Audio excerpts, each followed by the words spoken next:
কিয়ামতের আগে সমাজের সবচেয়ে বড় চোর বাটপার বদমাশগুলো নেতা হয়ে যাবে। তাদের নেতৃত্ব মেনে নিতে হবে বাধ্য হয়ে। ভয়ে লোকজন তাদেরকে সালাম দিবে, অন্তরে তাদের জন্য কোনো ভালোবাসা খুঁজে পাওয়া যাবে না। প্রতিটা কথা বিশ্বনবী কেমন যেন বাংলাদেশ দেখে দেখে বলছেন। চিল্লা এখন ঠিক কিনা? আমানাত ওয়াল্লাযীনা হুম লিআমানাতিহিম ওয়া আহদিহিম রাউন।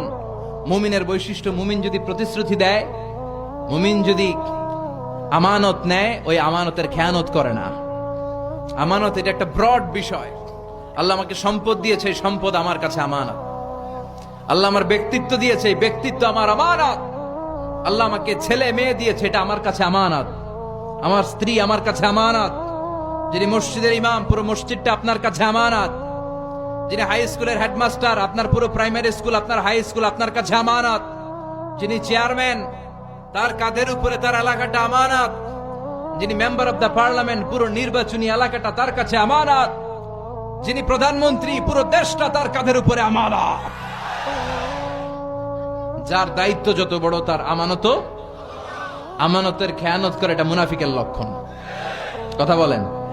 বিশ্বনবী বললেন, একটার পর একটা আমানতের খেয়ানত হতে থাকবে সমাজে।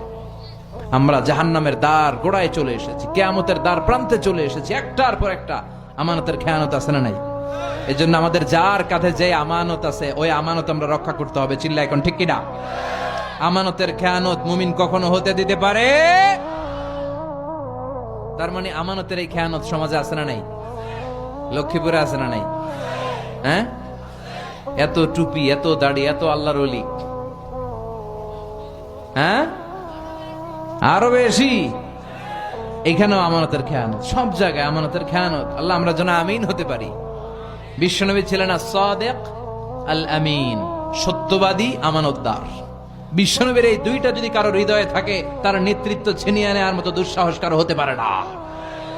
সত্যবাদী যদি হন, আর ট্রাস্ট অর্থিনেস যদি থাকে, আমানতদারিতা,